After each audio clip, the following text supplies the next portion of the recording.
Buenos días, señores de ANEBRE, gracias por esta invitación.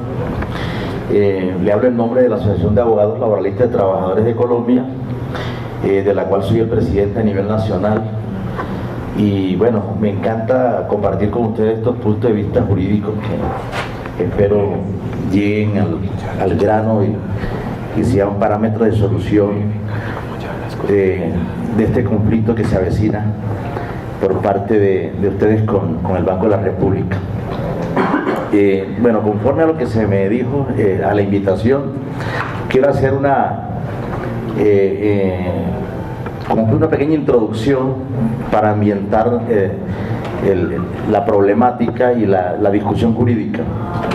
Lo primero que debemos manifestar, me gusta estar de pie mejor, lo primero es analizar que el Estado colombiano, obviamente dentro del marco de sus relaciones internacionales, está comprometido a respetar y a aplicar lo que ha firmado.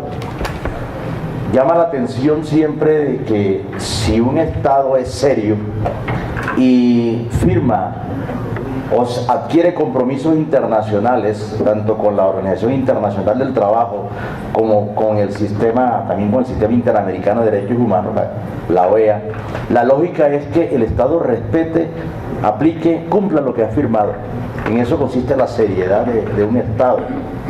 Por eso a nivel constitucional se estableció que las relaciones del Estado colombiano están basadas en la soberanía que tiene, pero también comprometido con el respeto de los tratados y convenios internacionales.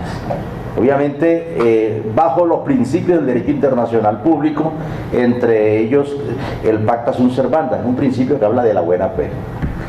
Colombia entonces, como miembro de la comunidad internacional, aprobó los convenios de la OIT mediante ley, son leyes de la República, y no los aprobó porque había ese sentido humanitario, ese querer defender a los trabajadores o garantizar derechos, no.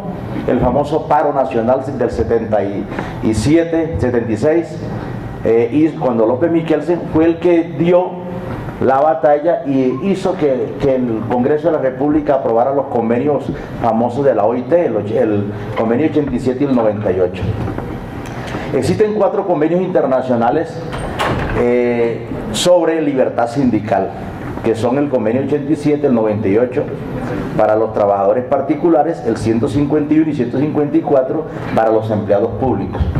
Entonces, bajo esos parámetros, digamos, esos convenios básicos, establecen la libertad sindical en el entendido de que la libertad sindical comprende 3 elementos o 3 derechos, que son la asociación sindical, el derecho a la negociación y contratación colectiva y el derecho de huelga.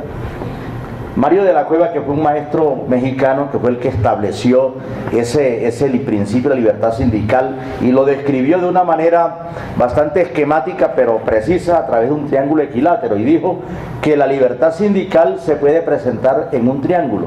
Usted dijo, en el vértice superior del triángulo está la asociación, es decir, el sindicato. En uno de sus vértices está el derecho de huelga, es el derecho a presionar al patrono para que se siente a negociar con el sindicato, y en el otro vértice está el derecho de negociación y contratación colectiva.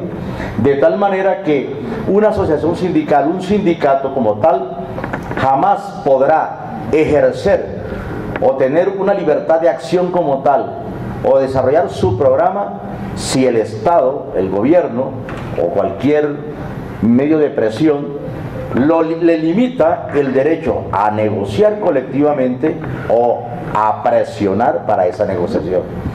Esa presión es a través del derecho de huelga. El derecho de huelga es el único derecho en el mundo donde la norma supranacional autoriza a un trabajador para hacerle daño al empleador. La lógica en derecho en el mundo es que todo el que cause daño obviamente tiene que responder, tiene que indemnizar por el daño causado, menos en la huelga. En la huelga, la lógica de la huelga es que debe hacer daño para que funcione. Entonces en la huelga, como derecho fundamental, tiene que hacerle daño, está autorizado el trabajador para hacerle daño al patrón, porque solo así el patrón, recibiendo el daño, se sienta a negociar colectivamente. Y en cuanto a la negociación colectiva para los trabajadores es el arma fundamental, como por decir algo. Es un derecho que le sirve al trabajador para que, obviamente, todos, de común acuerdo, organizados en el sindicato, puedan conseguir mejores condiciones de vida en términos generales, mejores condiciones, superar el mínimo legal. Los que gobiernan el Estado, generalmente, como ustedes han escuchado por las noticias diariamente, con la cuestión de la corrupción, obtienen beneficios, se enriquecen a través de la corrupción. Cada vez que los miembros que ustedes escuchan por allí, que están pidiendo, etcétera, etcétera, y obtienen muchas cosas, los del gobierno, inclusive la empresa privada, generalmente lo hacen a través de la corrupción. En cambio, los trabajadores, la única forma lícita, obviamente, de obtener más de lo que la ley le da es a través del derecho a la negociación colectiva. Un solo trabajador puede presentar al patrón una petición de mejores condiciones, pero al minuto está votado, inmediatamente. Los conflictos colectivos de trabajo se presentan a través, generalmente cuando es colectivo como tal, a través del pliego de peticiones, y hay conflictos individuales de trabajo que se presentan a través de una petición, obviamente, de un trabajador. Pero si un solo trabajador le presenta al patrono una petición, un pliego de peticiones, está creando un conflicto individual de trabajo, pero al minuto está despedido. En cambio, los trabajadores organizados en sindicatos, cuando le presentan al patrón, sea Estado, sea un particular, el pliego de peticiones, automáticamente suscitan lo que se llama el conflicto colectivo de trabajo y adquieren el fuero circunstancial para mantenerse en el trabajo. Es decir, le crea una estabilidad laboral reforzada que le impide a los patronos despedirlos. Esos son uno de las 4 formas de estabilidad laboral reforzada que la Corte Constitucional ha establecido. Entonces, la negociación colectiva es la gran conquista de los trabajadores para superar el mínimo legal. Ahora bien,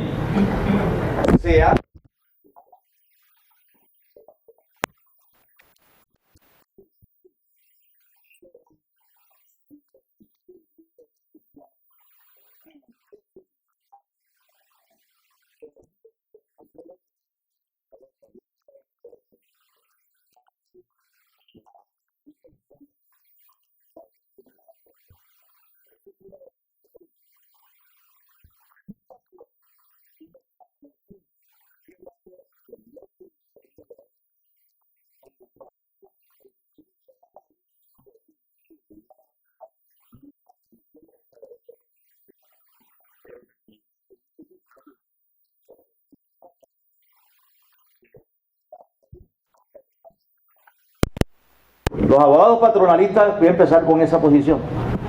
Los abogados de patronos y gran posiciones de los juzgados, digamos, posición de los jueces, magistrados, ex magistrados de alta corte, inclusive de los que ustedes mencionaron allí que van a buscar. Magistrados de alta corte, les he leído la posición de que los trabajadores que presenten pliego de peticiones sí pueden correr el riesgo de que en esa negociación o en el tribunal de arbitramiento, y se llega allá, se le puedan perder derechos. Eso, y tenemos a la vista la negociación que hizo Sintrelecol. Sintrelecol, recuerdo que en la década del 90, a principio, en el acuerdo marco sectorial, ganaron una cantidad, tuvieron conquistas, y luego, a través de una famosa negociación colectiva atípica de cada 2 años, iban perdiendo los derechos. Y hoy esa convención colectiva no sirve para nada. Perdieron derechos. El problema es, conforme a derecho en Colombia, ¿eso puede ser lógico? La posición nuestra es que no, y se la voy a explicar, pero sigo con la posición de la Corte Suprema y de jueces y de abogados patronalistas. Durante la negociación colectiva hay que tener en cuenta lo siguiente: los trabajadores primero son los únicos que pueden suscitar un conflicto colectivo de trabajo, no los patronos. Primera posición. Solamente los trabajadores pueden presentar un pliego. El patrono no puede presentar pliego de peticiones. El patrono puede denunciar la convención colectiva, pero si la denuncia la convención y los trabajadores no presentan pliego, no hay conflicto colectivo de trabajo, no pasa nada. Entonces, la lógica es que los únicos que pueden suscitar, o sea, crear un conflicto colectivo de trabajo son los trabajadores con el pliego. Presentado el pliego, se inicia el conflicto colectivo, se adquiere el fuero circunstancial. Y en estricto derecho, es decir, siendo razonable con los principios de progresividad, prohibición de la regresividad, el principio de la favorabilidad y uno que se llama condición más beneficiosa, que es el último inciso del artículo 53 de la Constitución Política de Colombia, conforme a ese razonamiento, digamos, ese análisis concatenado de esas normas, el conflicto colectivo única y exclusivamente debe basarse en ese pliego y no en otra situación, evento, denuncia, etcétera, etcétera. Por una sencilla razón. ¿Cuál es la razón? Que el pliego de peticiones busca crear derechos. El pliego de peticiones, ojo con eso, busca crear derechos. Por eso es que en la redacción de todo pliego de peticiones, los que lo redacten tienen que ponerse en el papel de un legislador, porque se va a crear derechos. Por eso la redacción del pliego es: la empresa pagará o reconocerá y pagará el auxilio o bonificación tal. La empresa reconocerá y pagará la bonificación esta, el derecho esta. O sea, es una redacción de una norma jurídica para crear derechos.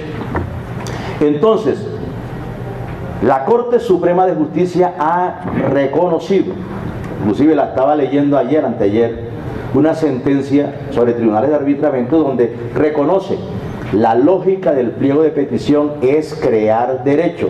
El conflicto colectivo lo que busca es crear derecho. ¿Y quiénes son los únicos? Les estoy hablando de manera elemental, por favor. ¿Quiénes son los únicos que tienen derechos laborales? Los trabajadores. Los empresarios no tienen derecho laboral. Ellos tienen derecho comercial, mercantil, pero no tienen derecho laboral. Fíjate el razonamiento que estoy llevando. Entonces, como los empresarios no gozan de derecho laboral alguno, y el pliego de peticiones lo que busca es crear derecho, el derecho que se va a crear es un derecho laboral. Esa es la razón por la cual los patronos no crean conflicto colectivo de trabajo, no presentan pliego de peticiones, porque la petición es para crear derechos y ellos no tienen derecho laboral. Ahora bien, ¿y cuál es la razón de ser para que un patrono se siente a negociar? Pues obviamente el artículo 55 de la Constitución Política establece el derecho a la negociación colectiva, y como la negociación es entre dos, no solo los trabajadores, pues obviamente que de un lado van a estar los trabajadores, es decir, el sindicato, y del otro lado va a estar el patrón. Se preguntan: ¿y para qué le sirve a un patrón negociar si él no puede, por mandato constitucional, reducir, violarle o menoscabarle los derechos a los trabajadores? Eso se preguntó la Corte Constitucional en el año 1994. La pueden anotar, sentencia C-009 del 94. La Corte se hizo en esa época esa pregunta por una demanda que presentaron los trabajadores con Colpuerto. ¿Para qué le sirve a un patrón sentarse a negociar si la ley le ha dicho que no puede presentar pliego de peticiones? Si la Constitución, en el inciso final del artículo 53, dice que ni la ley, ojo con esta prohibición, ni la misma ley de la República, ni los trabajadores individualmente considerados a través de los contratos de trabajo, por muy sumisos que sean, ni los acuerdos o convenios de trabajo, es decir, ni el sindicato mismo puede prestarse para que se menoscaben los derechos de los trabajadores. Es una prohibición constitucional. La ley, los contratos, los acuerdos y convenios de trabajo no pueden menoscabar los derechos de los trabajadores. Entonces los empresarios se preguntaron, si nosotros no podemos disminuirles, ni eliminarles, ni modificar los derechos de los trabajadores, ¿para qué nosotros como empresarios, para qué nos sirve a nosotros la negociación colectiva si no podemos hacer nada? Si lo que me dice la Constitución y el artículo 26 del Sistema Interamericano de Derechos Humanos, de la Convención Americana, es que los trabajadores tienen derecho a la progresividad, principio de la progresividad, y hay otro derecho, otro principio que se llama prohibición de la regresividad. O sea, lo que ya se ha alcanzado no puede ser objeto de retroceso. Esa es una norma del Sistema Interamericano de Derechos Humanos, que es ley de la República, ley 319 del año 96, artículo 4, prohibición de la regresividad. Entonces la Corte Constitucional analizó el conflicto y dijo, la Corte dijo, es cierto, conforme al artículo 53, que los trabajadores no pueden ser objeto del menoscabo de sus derechos.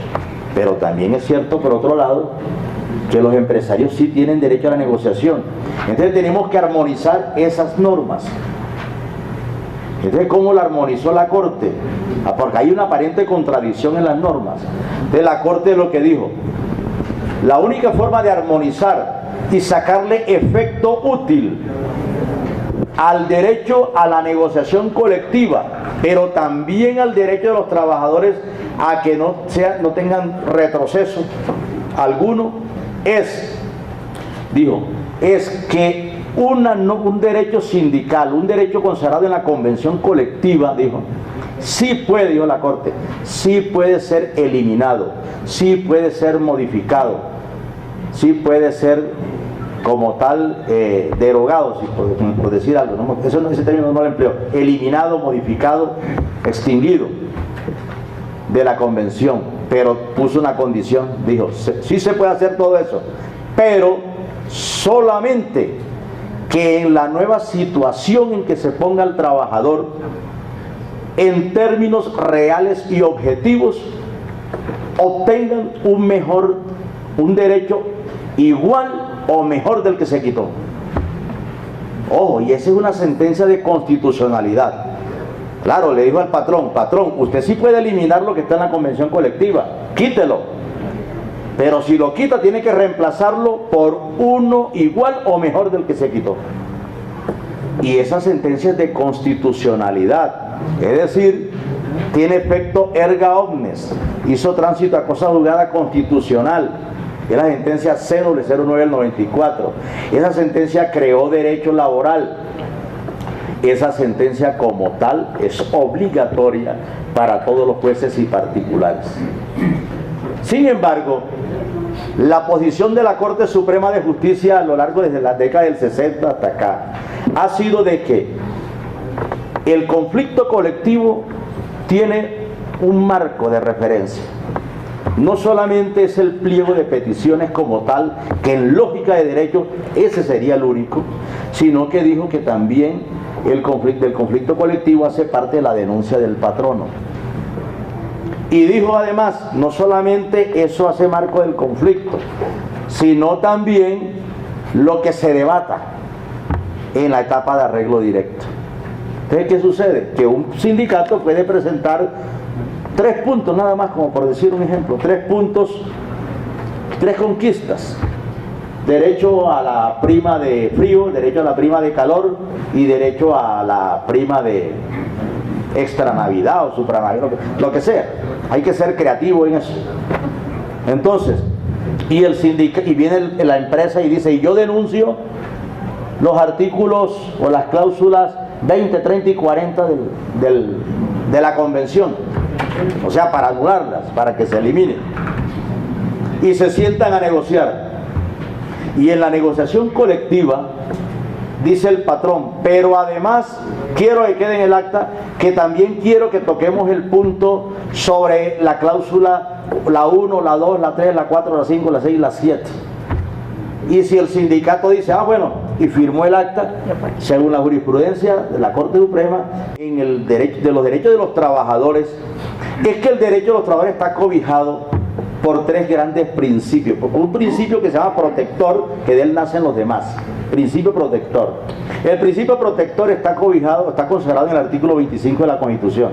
Y la norma dice que el Estado, en este caso, pues todo el que representa un Estado, en la rama legislativa, ejecutiva, judicial, órganos de control. Bueno, la norma dice el trabajo en todas sus modalidades goza de la especial protección del Estado. Es una norma fundamental. Repito, el trabajo en todas sus modalidades goza de la especial protección del Estado. ¿Qué significa entonces? Que el derecho de los trabajadores está cobijado por el principio protector. Es obligación proteger al trabajador.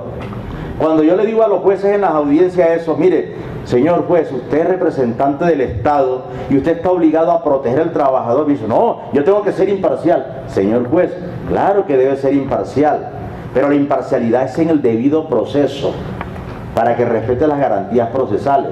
Lo que le estoy diciendo yo, para que me entienda, es que el trabajo, conforme al mandato constitucional, goza de la especial protección. Y usted, representante del Estado, ¿cómo debe protegerlo? La forma de proteger al trabajador es aplicándole los principios mínimos fundamentales de derecho del trabajo, aplicar el sistema interamericano de derechos humanos y, sobre todo, aplicar las normas más favorables o la interpretación más favorable. Solamente así se puede proteger a un trabajador. Y la norma dice especial protección, no es cualquier protección. La norma dice que goza de la especial protección del Estado. Por eso es que ningún servidor del Estado colombiano ante el derecho de los trabajadores puede ser neutral. No. Ningún funcionario está llamado a ser neutral. Está obligado a proteger al trabajador y no confundir eso con la imparcialidad, que ese es otro fenómeno.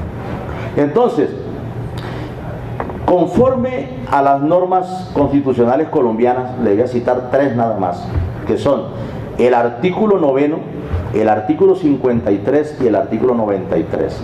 El artículo 9 porque habla de las relaciones internacionales del Estado y el deber que tiene el Estado de, obviamente, aplicar los principios de derecho internacional en sus relaciones con los Estados y relaciones con organismos internacionales como la OIT, la OEA. El artículo 53, inciso final, que es el que he manifestado, que dice la ley, los contratos, los acuerdos de trabajo no pueden menoscabar los derechos de los trabajadores. Pero esa misma norma consagra el derecho a la favorabilidad. Y fíjese que el derecho a la favorabilidad en materia laboral como tal está bien decantado. En materia laboral el derecho a la favorabilidad se explica de tres formas: favorabilidad en la aplicación de la ley, favorabilidad en la interpretación del derecho o de las fuentes de derecho y favorabilidad en la condición más beneficiosa. Generalmente los jueces hablan de la favorabilidad, pero en la aplicación de la norma. Y se les olvida que la Constitución dice es favorabilidad en la aplicación e interpretación de las fuentes formales de derecho. ¿Y eso para qué sirve a un trabajador? El principio, la aplicación del principio de favorabilidad. Porque esa norma está relacionada con el artículo 93. Claro. Y el artículo, la Convención Americana de Derechos Humanos, artículo 26, Protocolo de San Salvador, adicional a la Convención Americana de Derechos Humanos, artículo 4. El artículo 93, obviamente, lo que dice la norma es que los tratados y convenios internacionales que reconocen derechos humanos prevalecen en el orden interno. ¿Qué significa entonces? Que si Colombia aprobó la Convención Americana y el Protocolo de San Salvador y la Convención de Viena, obviamente quiere decir que Colombia debe respetarlo, debe aplicarlo. Y esas normas que consagran en principio, así, digamos, para referencia del tema, consagran el principio de la progresividad y el principio de la prohibición de la regresividad. Y la Convención de Viena, artículo 27, consagra lo que se llama el control de convencionalidad, bajo el entendido de que ninguna autoridad de un país que ha aprobado esa convención puede dejar de aplicar la norma internacional con el pretexto que tiene que aplicar la norma interna, así sea desfavorable. Es lo contrario, tiene el deber de aplicar la norma internacional y no la norma interna. Además de eso, la jurisprudencia del Sistema Interamericano de Derechos Humanos ha dicho que efectivamente todos los jueces, todas las autoridades se convierten en jueces internacionales porque están obligadas a aplicar las normas del sistema interamericano y la interpretación del sistema interamericano. Entonces, bajo ese contexto, en una negociación colectiva no puede nunca, y ahí está nuestra posición, no puede nunca perderse de vista de que, si bien es cierto que puede haber un amplio debate en la materia del conflicto colectivo, los trabajadores no pueden verse abocados a perder los derechos que ya tienen. Porque los derechos que ya tienen, por una parte, entraron como derecho adquirido al patrimonio de cada trabajador. Y hay una prohibición constitucional, que ninguna norma puede violar los derechos adquiridos. El derecho laboral es derecho adquirido. Cuando ustedes ya ganaron un derecho que está contemplado en una convención colectiva, eso que tienen allí ya es suyo, es de su patrimonio y no se lo pueden quitar en la negociación colectiva. Así haga parte del conflicto, así el Banco de la República los hubiese denunciado esa convención colectiva o algún artículo o una norma en especial de la convención.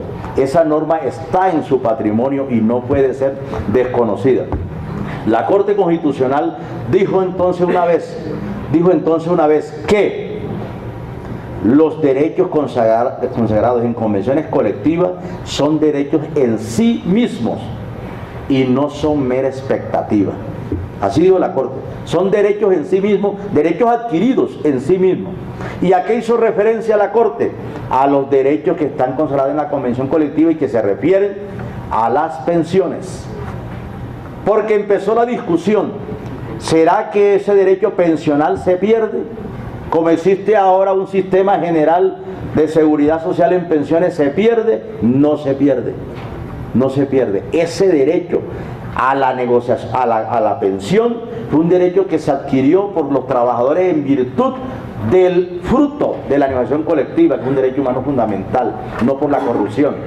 Es un derecho que entró al patrimonio de los trabajadores. Entonces, por lo tanto, así exista un acto legislativo 1 de 2005 que dijo lo contrario, y así exista posiciones que digan que las convenciones pueden, la negociación colectiva puede desaparecer un derecho o los árbitros lo pueden eliminar, nosotros consideramos que no es cierto.